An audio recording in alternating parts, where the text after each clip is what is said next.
আপনি দিনের বেলা উপরের দিকে তাকালে একটা সূর্য দেখবেন। এই সূর্যটা আকারে আকৃতিতে দেখতে মনে হয় যেন একটা ভাতের প্লেটের সমান, তাই না? আসলে কি এত ছোট না। বিজ্ঞান আমাদেরকে ধারণা দিয়েছে যে এই সূর্যটা এই পৃথিবীর চেয়ে 13 লক্ষ গুণ বড়। সুবহানাল্লাহ বলেন। কত বড়? 13 লক্ষ গুণ বড়। এই পৃথিবীর সাথে আরো 13 লক্ষটা পৃথিবী এই সমান জোড়া লাগান, যত বড় হবে সূর্যটা এত বড়। সুবহানাল্লাহ বলেন। প্রশ্ন হলো, এত বিশাল সূর্য দেখা যায় এত ছোট একটা ভাতের থালার সমান, ঘটনা কি? এত ছোট কেন দেখা যায় বলেন তো? অনেক উপরে, বলেন অনেক উপরে। প্রশ্ন হলো সূর্যটা কত উপরে আছে? বিজ্ঞান আমাদেরকে ধারণা দিয়েছে যে এই সূর্যটা এই জমিন থেকে 9,30,00,000 মাইল উপরে আছে। সুবহানাল্লাহ বলেন।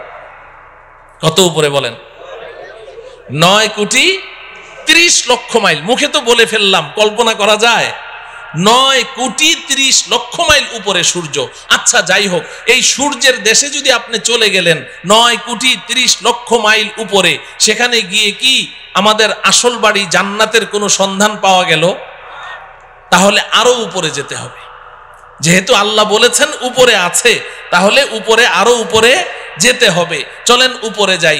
সন্ধ্যাবেলা আপনি উপরের দিকে তাকান, দেখবেন যে মিটমিট করে জ্বলছে জোনাকি পোকার মতো। এগুলো কি? তারা। আচ্ছা ভাই বলেন তো দেখি, এই তারাগুলো আকারে আকৃতিতে এই জোনাকি পোকার সাইজ নাকি আরেকটু বড়? তারাগুলো কত বড়? তারাগুলো কত বড়? বিজ্ঞান বলছে যে আকাশের এক একটা নক্ষত্র, এক একটা তারা পৃথিবীর চেয়ে নয়, পৃথিবীর চেয়ে নয়, আকাশের এক একটা তারা সূর্যের চেয়ে লক্ষ কোটি গুণ বড়। এত বিশাল তারা দেখা যায় জোনাকি পোকার মতো। ঘটনা কি? আরো উপরে, বলেন আরো উপরে। প্রশ্ন হলো তারাগুলো কত উপরে আছে? তারাগুলো কত উপরে আছে? বিজ্ঞান এ ব্যাপারে আমাদেরকে কোনো ধারণা দিতে অক্ষম।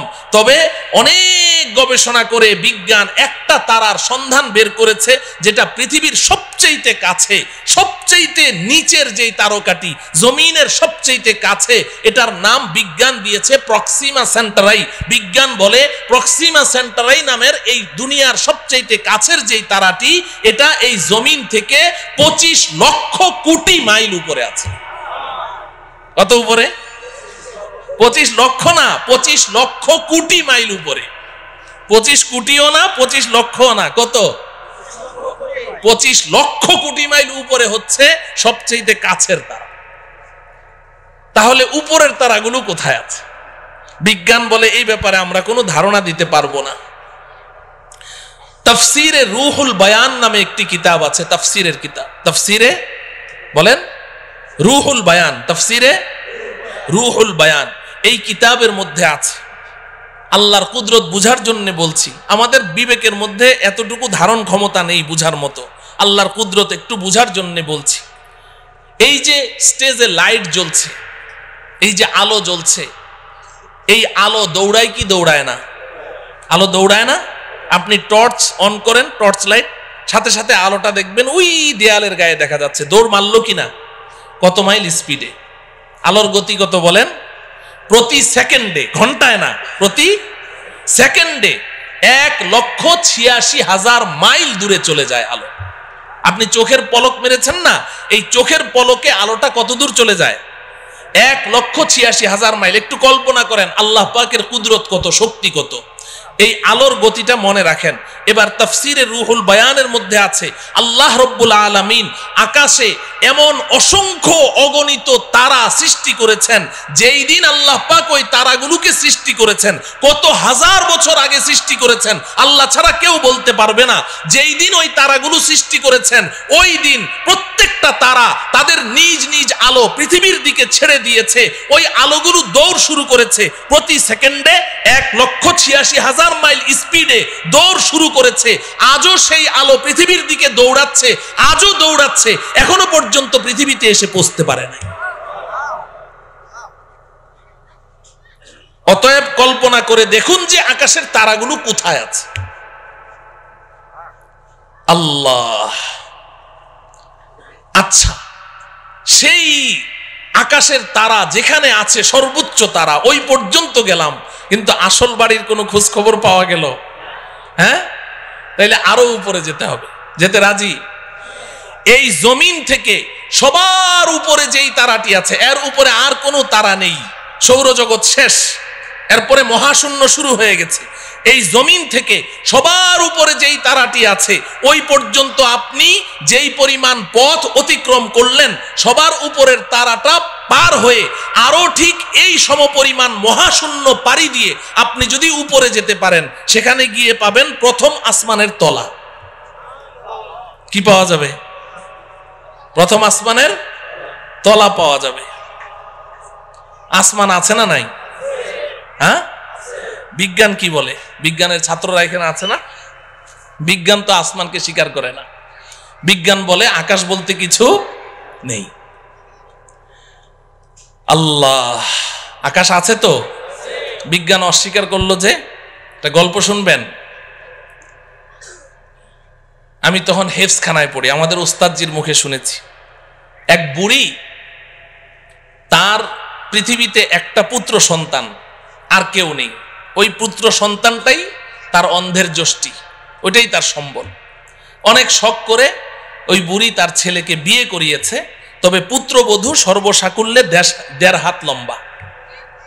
কত? 1.5 হাত লম্বা মানুষদেরকে আপনারা কি বলেন? বামুন, বাইটটা। আচ্ছা বলেন, বামুন বলেন। ওই ময়মনসিংহের ওইদিকে বামুন বীর বলে, তো বাইটটা। এখন 1.5 হাত লম্বা পুত্রবধূ। তো একদিন বুড়ি পাকঘরে বসে রান্না করছে, তরকারি চুলায়। এখন পানি ঢালবে, কলসি নাড়া দিয়ে দেখে 1 ফোঁটা পানিও নেই। তো বৌমাকে ডাকলো, বৌমা কলসিটা নিয়ে যাও, পুকুর থেকে 1 কলসি পানি নিয়ে আসো, তাড়াতাড়ি আসো, চুলায় কিন্তু তরকারি, তাড়াতাড়ি আসো। বৌমা পানি আনতে গেছে তো গেছে, আধা ঘন্টা পার, বৌমা আর আসে না। বুড়ি চিৎকার করে বলছে, বৌমা পানি আনতে তো 5 মিনিট লাগে, তুমি আধা ঘন্টা পর্যন্ত করছোটা কি? তরকারি পুড়ে ছাই, আজকে কপালে আর তোমার খাবার জুটবে না, তুমি গেলে কোথায়, মরলে নাকি? বৌমা পাশের রুম থেকে চিৎকার দিয়ে বলে, আম্মা আমি 5 মিনিটেই তো পানি নিয়ে এসেছি, তো দিচ্ছ না কেন? ওই আম্মা একটা অ্যাক্সিডেন্ট হয়ে গেছে। কি অ্যাক্সিডেন্ট হলো?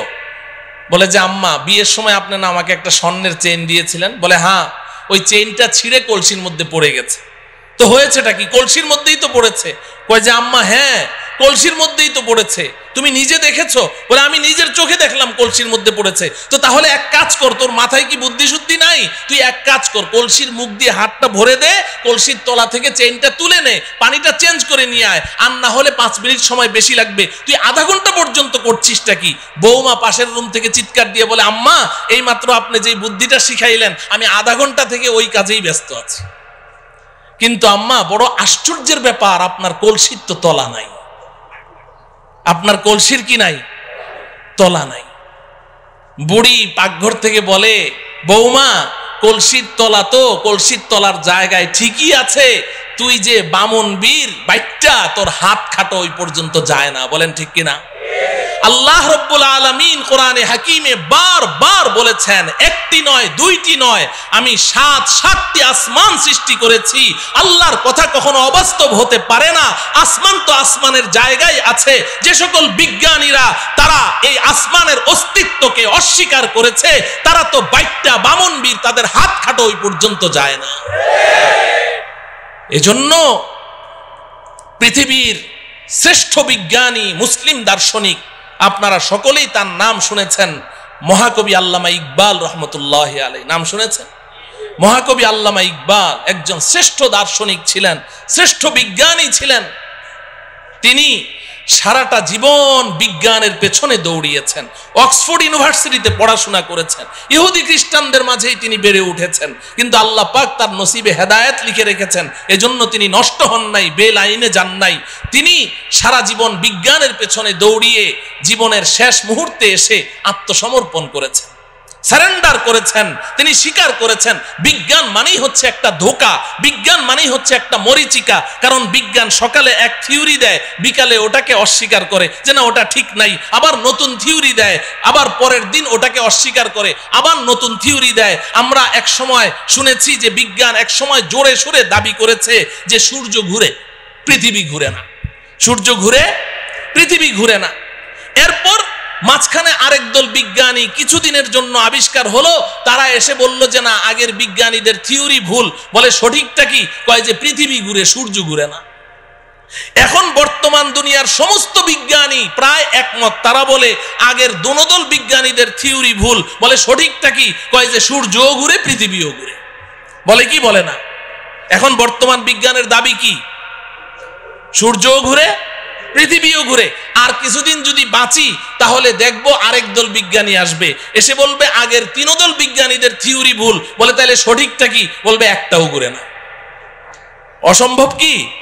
বলতে পারে। তো বিজ্ঞান মানেই হচ্ছে মরিচিকা, এক একবার এক এক থিওরি দেয়। তো আল্লামা ইকবাল রহমতুল্লাহি আলাইহি সারাটা জীবন বিজ্ঞানের পেছনে দৌড়ালেন, এরপরে অন্তিম মুহূর্তে এসে আত্মসমর্পণ করছেন। কোই कहता है नहीं है, कोई कहता है कि है, या खबर है या नहीं है तेरी दुनिया का वजूद। अब जुनू से काम लूंगा मैं रहे तहकीक में, अक्ल के पीछे बहुत ही वक्त जाया कर चुका, अक्ल के पीछे बहुत ही वक्त जाया कर चुका। আল্লামা ইকবাল বলেন রব্বুল আলামিন সারাটা জীবন তো বিজ্ঞানের পেছনে দৌড়ালাম, কিন্তু বিজ্ঞান আজকে এক থিওরি দেয়, কালকে এক থিওরি দেয়। একবার বলে সূর্য ঘুরে, একবার বলে পৃথিবী ঘুরে, একবার বলে দুটোটা ঘুরে, একবার বলে আসমান আছে, আরেকবার বলে আসমান নাই। আমি তো পাগল হয়ে যাওয়ার পালা রব্বুল আলামিন। আর আমি বিজ্ঞানের পেছনে দৌড়াতে চাই না। এখন আপনার কাছে জীবনের অন্তিম মুহূর্তে আমার একটাই দরখাস্ত, अब जुनू से काम लूंगा मैं रहे तहकीक में, अक्ल के पीछे बहुत ही वक्त जाया कर चुका। রব্বুল আলামিন এখন আর আমি বিজ্ঞানের মাধ্যমে কোনো জিনিস যাচাই করতে চাই না, এখন আমি আপনার কিতাব কোরআনের মাধ্যমে যাচাই করতে চাই। আপনি যেটা বলবেন ওটাকেই বিশ্বাস করতে চাই, এবং আপনি আমাকে ওই বিজ্ঞানীদের দল থেকে বের করে ওই সমস্ত বান্দাদের অন্তর্ভুক্ত করে দেন যেই বান্দাদেরকে দুনিয়ার মানুষ আপনার পাগল মনে করে, আমাকে ওই পাগলদের অন্তর্ভুক্ত করে দেন। আসমান আছে না নাই? গেলাম প্রথম আসমানের তলা, মনে আছে তো? তো প্রথম আসমানের তলা পর্যন্ত না গেলাম, কিন্তু আসল বাড়ি জান্নাতের কোনো খোঁজ খবর পাওয়া গেল? আরো উপরে যাওয়া লাগবে। এই জমিন থেকে প্রথম আসমানের তলা পর্যন্ত যতটুকু পথ আপনি পাড়ি দিয়েছেন, ভালো করে বুঝেন, এই জমিন থেকে প্রথম আসমানের তলা পর্যন্ত যতটুকু পথ পাড়ি দিয়েছেন, প্রথম আসমানটা মোটাও এই পরিমাণ। সুবহানাল্লাহ বলেন। প্রথম আসমানটা মোটাও এই পরিমাণ। এরপর প্রথম আসমান থেকে দ্বিতীয় আসমানের দূরত্ব এই পরিমাণ, দ্বিতীয় আসমানটাও মোটা এই পরিমাণ। এইভাবে আপনি উপরের দিকে যেতে থাকেন, তৃতীয় আসমান আবার মহাশূন্য, চতুর্থ আসমান আবার মহাশূন্য, পঞ্চম আসমান আবার মহাশূন্য, ষষ্ঠ আসমান আবার মহাশূন্য, সপ্তম আসমান। এই জমিন থেকে সপ্তম আসমানের ছাদ পর্যন্ত যতটুকু পথ আপনি অতিক্রম করেছেন, সপ্তম আসমান পার হয়ে আরো ঠিক এই সমপরিমাণ মহাশূন্য পাড়ি দিয়ে আপনি যদি উপরে যেতে পারেন, সেখানে গিয়ে পাবেন সিদরাতুল মুনতাহা। কি পাওয়া যাবে? সবাই আমার সাথে বলেন সিদরাতুল মুনতাহা। সিদরাতুল মুনতাহা এই নামটা মনে রাখতে হবে, বাড়ির ঠিকানা তো সিদরাতুল মুনতাহা। এবার আল্লাহ রব্বুল আলামিন আমার আপনার আসল বাড়ি, আমার আপনার আব্বা আম্মার বাড়ি, আমাদের পৈতৃক সম্পত্তি, জান্নাতের ঠিকানা বলে দিচ্ছেন। ইনদা সিদরাতিল মুনতাহা ইনদাহা জান্নাতুল মাওয়া। এই দুনিয়ার মুসলমান শুনে রাখো, আমি তোমাদের জন্য, আমার ইমানদার পরহেজগার বান্দাবান্দীদের জন্য আমি যেই বিশাল জান্নাত তৈরি করেছি, এই জান্নাতটা আমি আল্লাহ সিদরাতুল মুনতাহার নিকটে তৈরি করে রেখেছি। কোথায়? সিদরাতুল মুনতাহা। বলেন, সবাই বলেন সিদরাতুল মুনতাহা। বাড়ির ঠিকানা জানা লাগবে না, বাড়ির এলাকার নাম জানতে হবে। আমাদের বাড়ির এলাকার নাম কি? সিদরাতুল মুনতাহা। আল্লাহ রাব্বুল আলামিন বলছেন ওই সিদরাতুল মুনতাহার নিকটে আমি আল্লাহ জান্নাত নামের বাড়ি তৈরি করে রেখেছি। মুহতারাম হাজরিন, আমাদের দেশের কিছু নষ্ট ভ্রষ্ট নাস্তিক দাবিদার কিছু ছেলেরা, এরা এই মাঝে মধ্যে উল্টাপাল্টা কিছু বকাবকি করে কোরআন হাদিস ইসলাম ঈমান সম্পর্কে, আল্লাহ রসুল সম্পর্কে। এই ভ্রষ্ট নষ্ট ছেলেগুলো তারা বলে জান্নাত বলতে কিচ্ছু নাই। জান্নাত আছে না নাই? এখন ওরা জান্নাতকে অস্বীকার করে কেন জিজ্ঞাসা করেন, বলবে যে আমাদের নাস্তিকদের একটা থিওরি আছে, যা চোখে দেখি না তা বিশ্বাস করি না। নাস্তিকরা যা চোখে দেখে না তা বিশ্বাস করে না, এটা ওদের দাবি। তো বলে যে আমরা পৃথিবীর উত্তর থেকে দক্ষিণ মেরু, পূর্ব থেকে পশ্চিমে, উপরে যেতে যেতে চাঁদের দেশ মঙ্গল গ্রহ সবই তো ঘুরলাম, কই জান্নাত তো কিছুই দেখলাম না, এই জন্য জান্নাত বলতে কিচ্ছু নেই। নাউজুবিল্লাহ বলেন। আচ্ছা বলেন জান্নাতটা কোন জায়গায় আছে? সিদরাতুল মুনতাহা। সিদরাতুল মুনতাহা কোথায় আছে বুঝলেন তো? তো এখন এই নাস্তিকগুলো এই ঢাকার শাহবাগ চত্বরে বসে বসে ওখান থেকে বুঝি সিদরাতুল মুনতাহা দেখা যাবে? হ্যাঁ, তো দুনিয়াতেও তারা জান্নাতকে অস্বীকার করেছে, সিদরাতুল মুনতাহা পর্যন্ত পৌঁছতে পারলো না, দুনিয়াতে অস্বীকার করেছে। আখিরাতেও তারা জান্নাতের কোনো ঘ্রাণও পাবে না। আমরা ইনশাআল্লাহ দুনিয়াতে যেহেতু আমরা বিশ্বাস করেছি, আমাদের জান্নাতের বাড়ির সন্ধান লাভ করেছি, আল্লাহর কথা বিশ্বাস করেছি, রাসূলের কথা বিশ্বাস করেছি, আব্বাজান হযরতে আদমের কথা বিশ্বাস করেছি, ইনশাআল্লাহ পরকালে আমরা আমাদের আসল বাড়ি জান্নাতের মালিক হবই হব ইনশাআল্লাহ। আল্লাহ রাব্বুল আলামিন আমাদের সবাইকে আমাদের আসল বাড়ি পর্যন্ত অতি নিরাপদে পৌঁছার তৌফিক দান করুন। তো বাড়ির সন্ধান তো পাইলাম, কোথায় আছে? এখন প্রশ্ন হলো যাব কেমনে? ঠিক কিনা? হ্যাঁ, যাব কেমনে? যাব কেমনে? এতক্ষণ পর্যন্ত ওয়াজ খুব মজা লেগেছে, কারণ এতক্ষণ গল্প করলাম। তো এখন থেকে ওয়াজটা একটু তিতা তিতা লাগবে, শুনবেন তো? হ্যাঁ, আসল ওয়াজ এখন থেকে শুরু। এতক্ষণ কিন্তু ওয়াজ ছিল না, এতক্ষণ গল্প গুজব করলাম, সময় কাটাইলাম। আসল ওয়াজ এখন থেকে। যাব কেমনে, এটার না দরকার, ঠিক কিনা বলেন? আচ্ছা বলেন, নিচ থেকে উপরের দিকে উঠার পদ্ধতি কি? আপনি যদি একটা কুয়ার নিচে পড়ে গেছেন, এখন আপনি উঠতে চান উপরে, হাউমাউ করে চিৎকার করছেন, ভাইরে আমারে উঠাও রে, মল্লাম রে, গেলাম রে। এখন আপনাকে এই কুয়ার নিচ থেকে ওই গর্তের ভিতর থেকে যদি উপরে তুলতে হয়, 4 কাজ করতে হবে। কয় কাজ বলেন? 1 নম্বর, উপর থেকে একটা রশি ছাড়তে হবে, ঠিক না? মুখস্থ করেন। 1 নম্বর কি? 2 নম্বর হলো রশিটা শক্ত হওয়া লাগবে, ঢিলা ঢালা হলে ছিঁড়ে যাবে। 3 নম্বর হলো যখন রশিটা উপর থেকে ছাড়া হলো, নিচ থেকে ওই রশিটা শক্ত করে চেপে ধরতে হবে, ঠিক কিনা? যদি আপনি সত্যিকারেই উপরে উঠতে চান তাহলে কি করতে হবে? চেপে ধরতে হবে। যদি গাউরা টাইপের হয়, কারণ আমি রশি টসি ধরুম না, উপরে উঠুম, ও কিয়ামত পর্যন্ত উঠতে পারবে নাকি? রশি ধরা লাগবে, ধরতে হবে। 4 নম্বর শর্ত হলো যখন রশিটা আপনি চেপে ধরেছেন, এখন উপর থেকে যারা রশি ছেড়েছে দয়া মায়া করে রশিটা ধরে টান মারতে হবে, তাইলে আপনি উপরে উঠে যাবেন, ঠিক কিনা? এই কথাটুকু যখন বুঝে আসলো, এবার আসেন, আমরাও তো আমাদের আসল বাড়ি জান্নাত থেকে অনেক নিচে পড়ে গেছি, অনেক নিচে। কত নিচে এটা কল্পনাও করতে পারবো না, শুনলাম খালি এতক্ষণ ঠিকই। তা আমরা যে নিচে পড়ে গেছি, এখন যদি আমরাও আমাদের আসল বাড়ি জান্নাত পর্যন্ত উপরে উঠতে চাই, তাহলে জান্নাতের মালিক আল্লাহ রাব্বুল আলামিন দয়া মায়া করে আমাদের কাছে একটা রশি ছাড়তে হবে। কি ছাড়তে হবে বলেন? রশি ছাড়তে হবে। রশিটা বড় মজবুত হওয়া লাগবে, আমাদের সকলকে ওই রশি চেপে ধরা লাগবে। এবার আল্লাহ পাক যদি দয়া করে টান মারেন, তো সোজা আমরা আমাদের আসল বাড়ি জান্নাতে পৌঁছে যাব। আপনি বলবেন হুজুর এটা কি বললেন, আগ্রম বাগ্রম কথা, কিছুই বুঝলাম না। এই কথাটাই আল্লাহ রাব্বুল আলামিন সূরা আলে ইমরানের 103 নম্বর আয়াতে বলেছেন। সুবহানাল্লাহ বলেন। সূরার নাম কি? আলে ইমরান। বলেন সূরার নাম কি? আলে ইমরান। আয়াত নম্বর কত?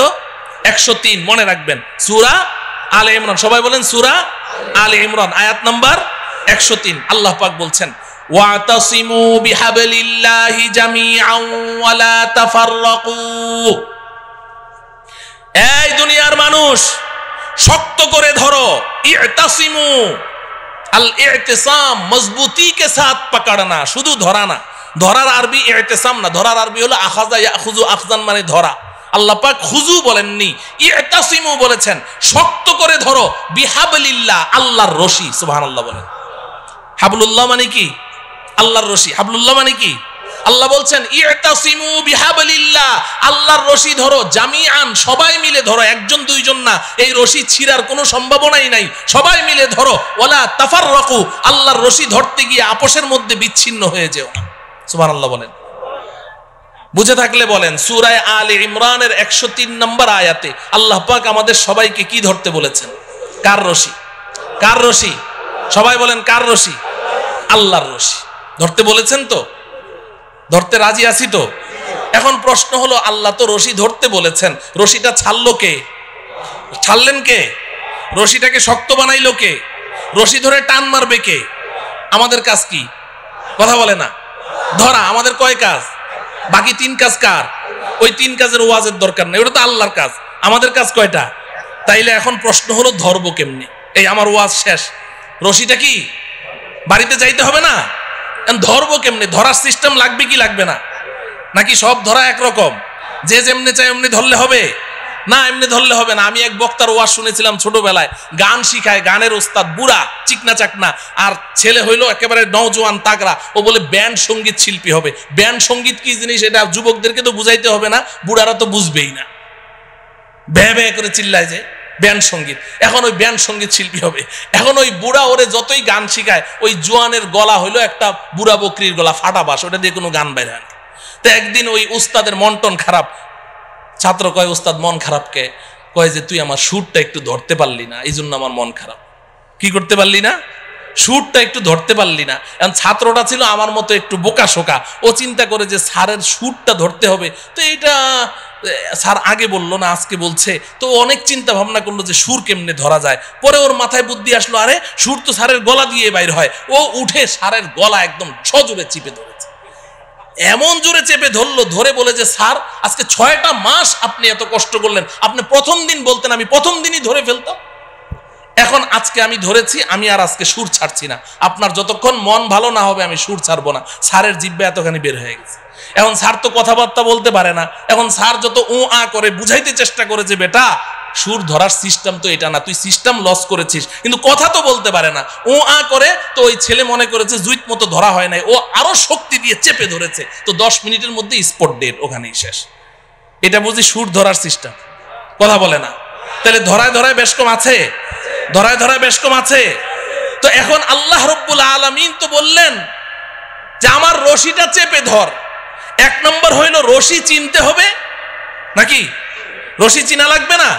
2 নম্বর হলো রশি ধরার সিস্টেম জানতে হবে। কয়টা কথা? 2টা কথা। 1 নম্বর হলো রশি চিনতে হবে। বলেন 1 নম্বর কি? 2 নম্বর কি? রশি ধরার সিস্টেম নাকি চিনা লাগবে না? রশি চিনা লাগবে। আমাদের দেশের কিছু ভাই তো রশি চিনতে ভুল করে ফেলেছে।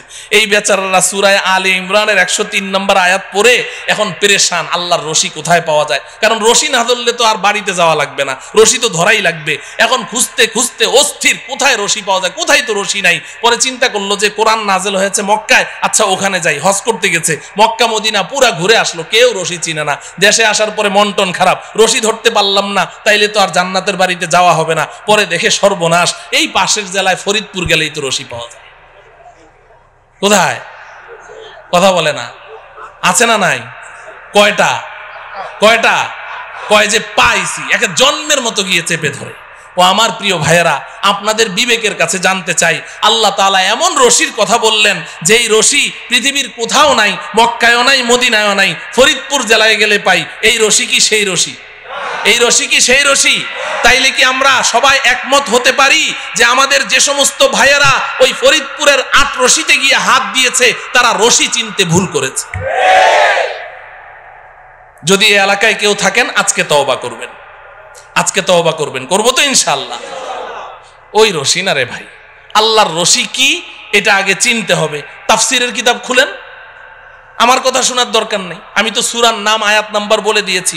আপনি যে কোনো একটা গ্রহণযোগ্য তাফসিরের কিতাব খোলেন, সব মুফাসসিরিনে কেরাম এক কথা বলেছেন, এখানে কেউ 2 কথা বলেন নাই। তারা পরিষ্কার বলে দিয়েছেন হাবলুল্লাহি আল কুরআন, আল্লাহর রশির নাম হলো আল কুরআন। সুবহানাল্লাহ। আল্লাহর রশির নাম কি? আল্লাহর রশির নাম কি? তাইলে রশিটা কি আল্লাহ ছেড়েছেন না এখনো ছাড়েন নাই? হ্যাঁ ছেড়েছেন। এখন কি করা লাগবে আমাদের? ধরা লাগবে। তাইলে এখন শেষ ওয়াজ হইল ধরবো কেমনে, ঠিক কিনা? শেষ ওয়াজ কি, ধরবো কেমনে? আচ্ছা দেখেন, এই যে আমার সামনে রশি আছে, এই যে রশি ধরলাম, এই যে দেখেন রশি ধরলাম, তো আঙ্গুল লাগে কয়টা? হ্যাঁ, কেউ যদি বলে যে আমি 5 আঙ্গুল দিয়ে ধরুম না, 4 আঙ্গুল দিয়ে ধরুম, তো ঝুলে থাকতে পারবে? টান মারলে ঝুলতে পারবে? 2 আঙ্গুল দিয়ে ধরলে? 5 আঙ্গুল দিয়ে যদি ধরি, এবার মাইকম্যানকে বলেন রশি টান দিবে, রশি ছিড়বে, আমার হাত ছুটবে না, ঠিক কিনা? তাইলে শক্ত করে ধরতে হইলে আঙ্গুল লাগে কয়টা? আল্লাহর রশি ধরতেও আঙ্গুল লাগবে 5টা। সুবহানাল্লাহ বলেন। এখন আমি এই 5টা আঙ্গুলের নাম বলবো, সবাই মুখস্থ করবেন। বাকি 5 আঙ্গুলের ওয়াজ আর করা আজকে হবে না, পাশেই তো থাকি, আরেকবার আসমনি যদি আল্লাহ তৌফিক দেয়। 5 আঙ্গুলের ওয়াজ, এক একটা আঙ্গুলের ওয়াজ 1 ঘন্টা করে কমপক্ষে লাগবে, তাইলে না 5 আঙ্গুলের ওয়াজ করা যাবে, ঠিক কিনা? তো এখন 5টা আঙ্গুলের নাম আগে মুখস্থ করেন। আমি সংক্ষিপ্ত একটা এক্সরে রিপোর্ট দিয়ে যাই যে আঙ্গুলগুলো সুস্থ আছে কিনা, ধরা আছে কিনা। হ্যাঁ, মাঝে মধ্যে এক্সরে রিপোর্টটা বাইর করে দেখবেন, দেখবেন তো ইনশাআল্লাহ। আল্লাহর রশি ধরার 1 নম্বর আঙ্গুলের নাম হলো ঈমান। বলেন, সবাই বলেন। 1 নম্বর আঙ্গুলের নাম কি? ঈমান। 2 নম্বর আঙ্গুলের নাম ইবাদত। সবাই বলেন, ইবাদত, ইবাদত। 3 নম্বর আঙ্গুলের নাম মুআমালা। আমি পরে অর্থ বলে দিব, এখন না বুঝেই মুখস্থ করেন। মুআমালা, মুআমালা, মুআমালা। 4 নম্বর মুআশারা, মুআশারা, মুআশারা। 5 নম্বর আখলাক, আখলাক, আখলাক। কয়টা হলো? 5টা। আবার বলি, 1 নম্বর কি? সবাই বলেন, ঈমান। 2 নম্বর ইবাদত, বলেন। 3 নম্বর মুআমালা, মুআমালা বলবেন না, মুআমালা, মুআমালা। 4 নম্বর মুআশারা, মুআশারা। 5 নম্বর আখলাক। কয়টা হলো? এই 5টা আঙ্গুল লাগবে, এই 5টা আঙ্গুল লাগবে। আপনারা সবাই শিক্ষিত মানুষ, সমজদার মানুষ, আপনারা বুঝে ফেলেছেন যে এই আঙ্গুল সেই আঙ্গুল না, ঠিক কিনা? রক্ত মাংসের আঙ্গুল না। তার মানে কি? এই যে 5টা কথা বললাম, ইসলাম এই 5টা সেক্টরে বিভক্ত। এই 5-এর বাইরে আর ইসলাম নাই। আমাকে, আপনাকে, প্রত্যেককে এই 5ও সেক্টরে খাঁটি মুসলিম হতে হবে। তাহলে 5টা আঙ্গুল সহি শুদ্ধ আছে, আল্লাহর রশি ধরা আছে। এবার অপেক্ষায় থাকেন, আল্লাহ টান মারবে, ঝুলে থাকবেন, তো সোজা আসল বাড়ি জান্নাতে পৌঁছে যাবে। এই 5টা আঙ্গুল সুস্থ সবল রাখবো তো ইনশাআল্লাহ। 1 নম্বর আঙ্গুলের নাম কি? ঈমান। বলবেন যে হুজুর, ঈমান তো সবাই জানি, সময়ও যেহেতু শেষ, ঈমানের ওয়াজ তো দরকার নাই, নামাজ রোজা না পড়তে পারি, কিন্তু ঈমানটা তো পাক্কা, অতএব ঈমানের ওয়াজের দরকার নাই। না আছে? হ্যাঁ, ঈমানের ওয়াজের দরকার আছে, খুব বেশি ঈমানের ওয়াজের দরকার। ঈমানের ওয়াজ বেশি করে করা দরকার। বর্তমান দুনিয়ার মুসলমানরা ঈমানের ব্যাপারে ধোকার মধ্যে আছে। ঈমানের ব্যাপারে কি আছে? ধোকার মধ্যে আছে। ঈমানের ওয়াজ বেশি করে করতে হবে, ঈমান বুঝতে হবে। আমরা মুখে মুখে তো কত কথাই বলি। আমাদের বাংলাদেশের অধিকাংশ মুসলমান, এরা মনে করে ঈমান মানে আল্লাহকে বিশ্বাস, স্রষ্টাকে বিশ্বাস করা। এরা মনে করে ঈমান মানে নবীজি সাল্লাল্লাহু আলাইহি সাল্লামকে বিশ্বাস করা। তা আমি তো আল্লাহকেও বিশ্বাস করি, নবীকেও বিশ্বাস করি, পরকালকেও বিশ্বাস করি, দ্যাটস এনাফ, আমি একজন খাঁটি ঈমানদার। যার কারণে নামাজ নাই, রোজা নাই, হজ নাই, যাকাত নাই, কোরআন কিতাব, আল্লাহ রসুল কিচ্ছু নাই, কিন্তু খাঁটি ঈমানদার, ঠিক কিনা? সমাজে এই জাতীয় মুসলমান আছে না নাই? কম না বেশি? 95%। তো যে কথা বলছিলাম, তাইলে 1 নম্বর আঙ্গুলের নাম কি? সব ক্ষমতা কার হাতে? সব ক্ষমতা কার হাতে? নাকি জনগণের হাতে? সব ক্ষমতার উৎস কে? জনগণ না আল্লাহ? আল্লাহ। সব ক্ষমতা কার হাতে? সন্তান দেওয়ার মালিক কে? তাইলে সন্তান না হইলে শাহ আলী মাজারে যাবেন? হ্যাঁ, যায় না মুসলমানরা? যায়। শাহ আলী বাবা কি সন্তান দিতে পারে? আপনি সন্তানও হারা, আর শাহ আলী বাবার কাছে গিয়ে যখন বলবেন যে একটা সন্তান চাই, তখন হইবেন ঈমান হারা। সন্তানও পাইলেন না, ঈমানও পাইলেন না, কট্টর একটা কাফের হয়ে বের হইলেন, আমও গেল, ছালাও গেল। কথা বুঝে আসছে? তাইলে পীরের কাছে চাওয়া যাবে? জিন্দা পীরের কাছে চাওয়া যাবে? মুর্দা পীরের কাছে চাওয়া যাবে না। সব চাইতে হবে কার কাছে? আল্লাহ পাকের কাছে। আল্লাহ আমাদের ঈমানকে মজবুত রাখার তৌফিক দান করেন। 2 নাম্বার কি? 2 নম্বর আঙ্গুল কি? ইবাদত। ইবাদত নামাজ কি? কথা বলে না। রোজা কি? যাকাত কি? হজ কি? ইবাদত। কোরআন তেলাওয়াত, জিকির আজকার, দান খয়রাত সব মিলে আঙ্গুল কয়টা? এটা বুঝেন, ভালো করে বুঝেন, খুব বুঝেন। নামাজ, রোজা, হজ, যাকাত, কোরআন তেলাওয়াত, জিকির আজকার, দান খয়রাত সব মিলে আঙ্গুল কয়টা? একটা। আমাদের সমাজে যেই মুসলমানটা 5 ওয়াক্ত নামাজ পড়ে, রোজা রাখে, যাকাত দেয়, হজ করে, তাসবিহ জপে, কোরআন তেলাওয়াত করে, জিকির করে, দান খয়রাত করে, আমরা বলি সমাজের সর্বশ্রেষ্ঠ মুসলমান, ঠিক কিনা? হ্যাঁ, কিন্তু আঙ্গুল কয়টা?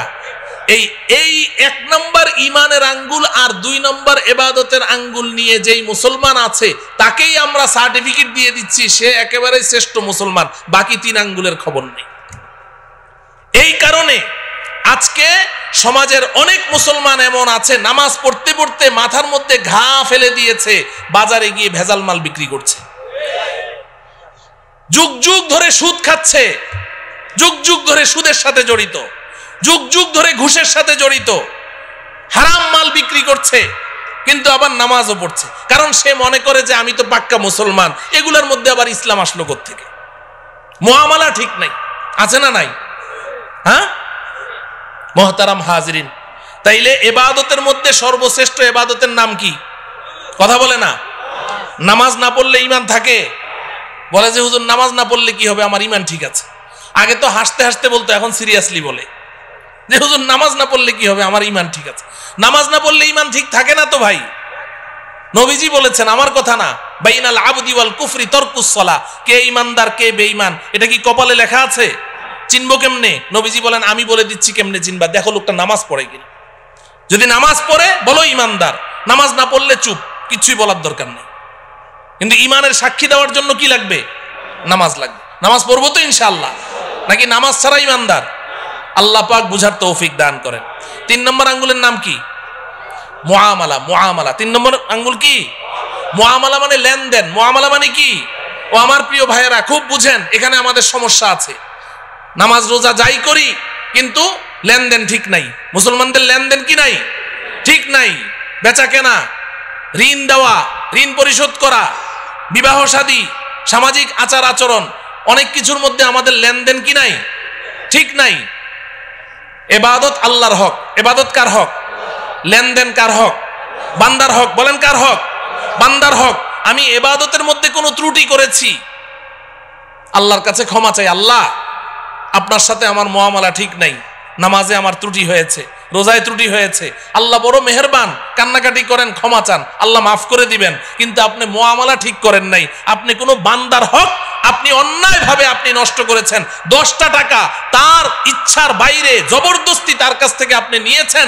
আপনি সারা জীবন সেজদায় পড়ে থাকেন, সারা জীবন সেজদায় পড়ে থাকেন, আল্লাহর কাছে কান্নাকাটি করেন, আল্লাহ আপনাকে মাফ করবে না। কেন মাফ করবে? আপনি অন্যায় কি আল্লাহর সাথে করেছেন না বান্দার সাথে? তাহলে আপনি যার সাথে অন্যায় করেছেন তার কাছে না মাপ চাইবেন? কথা বুঝে আসে? খবরদার, খবরদার, মুআমালা ঠিক করতে হবে, লেনদেন ঠিক করতে হবে। হাসরের ময়দানে অনেক নামাজ, রোজা, হজ, যাকাত, কোরআন তেলাওয়াত, তাসবিহ, তাহলিল, জিকির, আজকার, নফল রোজা, নফল দান খয়রাত, অনেক একদম ইবাদতের আমলের পাহাড় নিয়ে উঠবে, পাহাড় নিয়ে। অন্যরা এভাবে তাকিয়ে থাকবে, বাপরে বাপ, এত আমল করেছে, এত নেকি, এত সওয়াব, সবাই এভাবে তাকিয়ে থাকবে। এমন ব্যক্তি উঠবে, কিন্তু হাসরের ময়দানে পাওনাদারদের ঋণ পরিশোধ করতে করতে ওর নেকি সব খালি হয়ে যাবে, তাকে আল্লাহ পাক জাহান্নামে নিক্ষেপ করবে। পরিষ্কার হাদিস, পরিষ্কার হাদিস। পাওনাদাররা ওই সময় দাঁড়িয়ে যাবে, দুনিয়াতে খুব বাবুগিরি করেছেন, খুব বেটাগিরি করেছেন, মাস্তান, সন্ত্রাস, খুব পাওয়ার, মানুষের জমি জমা কুক্ষিগত করেছেন, ভূমিদস্যু, ভূমিখোর, সন্ত্রাসী করে করে মানুষের টাকা পয়সা মেরে খেয়েছেন, অনেক শক্তি, অনেক ক্ষমতা। কিন্তু ভাই, আল্লাহ পাকের সামনে গিয়ে আপনাকে দাঁড়াতে হবে, এটা মাথায় রাখেন। যখন আল্লাহ পাকের আদালতের কাঠগড়ায় দাঁড়াবেন তখন আপনার কি অবস্থা হবে? নবীজি সাল্লাল্লাহু আলাইহি সাল্লাম সাহাবায়ে কেরামকে প্রশ্ন করেছেন, এই বলো তো দেখি সবচেয়ে বড় মিসকিন কে? সবচেয়ে বড় মিসকিন কে? তো সাহাবায়ে কেরাম বললেন, ইয়া রাসূলুল্লাহ, এক লোকমা দুই লোকমা খাবারের জন্য মানুষের দাঁড়ে দাঁড়ে ঘুরে, ওই তো সবচেয়ে বড় মিসকিন। নবীজি বললেন না, বরং সবচেয়ে বড় মিসকিন হলো ওই ব্যক্তি যে হাসরের ময়দানে পাহাড় সমপরিমাণ নেকি নিয়ে উপস্থিত হবে। আল্লাহ পাক তার জন্য জান্নাতের ফায়সালা করবেন। সে যখন জান্নাতের দিকে রওনা করবে, পেছন থেকে একজন দাঁড়িয়ে বলবে, রব্বুল আলামিন, লোকটা কই যায়? আল্লাহ বলবেন, ওর জান্নাত দিয়ে দিয়েছি, দেখো না কি পরিমাণ নেকি নিয়ে আসছে। আল্লাহ একটু দাঁড়াইতে বলেন, কি সমস্যাটা কি? দুনিয়াতে আমি ওর কাছে 5 লাখ টাকা পাইতাম, দেয় নাকি? তাই নাকি? এদিকে আস, এদিকে আস। এই ধরা খায় গেল। ও 5 লাখ টাকা পাইতো? বলে হ্যাঁ। দাও, টাকা দাও। আল্লাহ টাকা দেবো কোথেকে? এখানে টাকা পাবো কোথায়? এখানে তো টাকার লেনদেন নাই। বলে কিসের? বলে নেকির লেনদেন হয়, 5 লাখ টাকার নেকি দিয়ে দাও। তো ওর ওখান থেকে 5 লাখ টাকার নেকি দিয়ে দিবে। তো একজন পাওনাদার যারা নাকি মানুষের টাকা নিয়ে মাইরা খায়, এরা কি একজনের টাকা মেরে খায় খালি, নাকি এটা তার অভ্যাস? তো যখন এক পাওনাদারে পেয়ে গেল নেকি 5 লাখ টাকার, বাকি পাওনাদাররা কয়, বাহ চমৎকার, তো এখন সব দাঁড়ায় যাবে। আল্লাহ আমি পাইতাম 1 লাখ, আল্লাহ আমি 2 লাখ, আল্লাহ আমি 10 টাকা, আমি 20 টাকা, সব দাঁড়ায় যাবে। আল্লাহ বলবেন, দাও দাও। এই নেকি পরিশোধ করবে, ওই ঋণ পরিশোধ করতে করতে এক পর্যায়ে তার নেকি শেষ হয়ে যাবে। নবীজি বলেন, পাওনাদারদের সিরিয়াল এখনো রয়ে গেছে, নেকি শেষ। এবার আল্লাহ রব্বুল আলামিন বলবেন, দাও। আল্লাহ শেষ, দিব কোত্থেকে?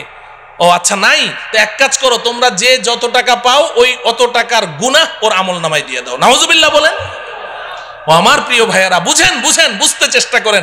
এগুলো কোনো আরব্য উপন্যাসের কথা বলছি না, গল্প কাহিনী বলছি না, এটা হাদিসের কথা বলছি, রাসূলের কথা বলছি। কোনো উপায় থাকবে না, এখনো ঠিক করেন লেনদেন, এখনো ঠিক করেন। 1টা টাকা কেউ পায়, 2টা টাকা পায়, 5টা টাকা পায়, অন্যায় ভাবে নিয়েছেন, তাড়াতাড়ি পরিশোধ করেন। কোনো উপায় থাকবে না, কোনো উপায় নাই। এখানে কারো সুপারিশ চলবে না, দেওয়াই লাগবে, না হলে জাহান্নাম।